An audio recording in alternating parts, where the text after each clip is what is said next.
John Zour, co-founder and owner of NR Gear. Chad McClinktock, co-founder and owner of NR Gear.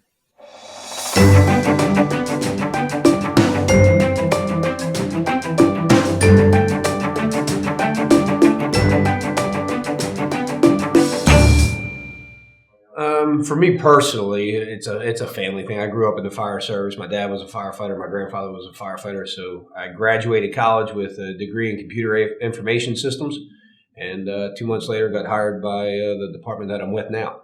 So I'm putting that college degree to good use. But it's all good. But it was a family thing, and I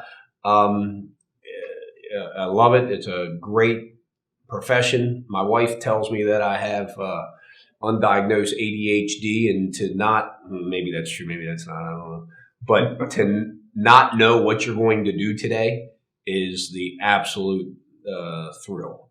Sometimes it's boring, sometimes it's exciting, sometimes it's in between, but the quest for that unknown and being able to hopefully respond in a good way is the high, I think, for a lot of people in that community.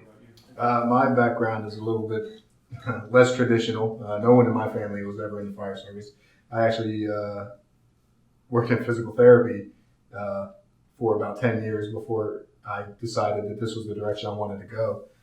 Ran into an old buddy from high school, was talking to him, and I had a patient at one point, and I said, that was something that I was somewhat interested in. And he was like, you should do it.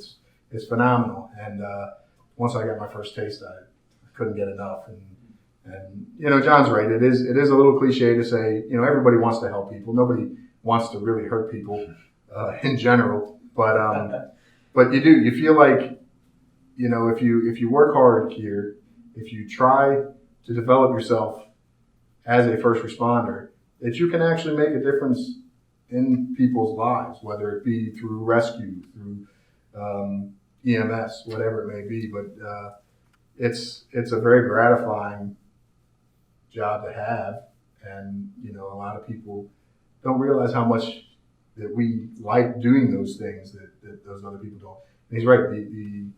The excitement, the adrenaline, the speed, the having to think on the run. You can't plan for this stuff. You can only hope to have a lot of training in your back pocket that you can reach into and pull out the card that you need to play. But you just never know. Even as you're walking up, you think you just don't know. We've told this story so many times, and it hasn't really changed in probably 7 years. But it started at an event that we were exposed to. We had a call that we both were a part of, where the first responding crews were faced with a hazardous materials release.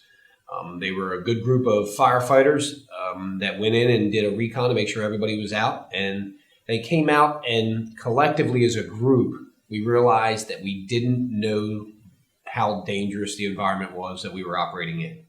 So that was the catalyst that got us back, kind of started brainstorm to say, holy cow, we were actually close to having an issue. And that's a mild understatement. But we were close to having an issue, and we got back and started spitballing and brainstorming.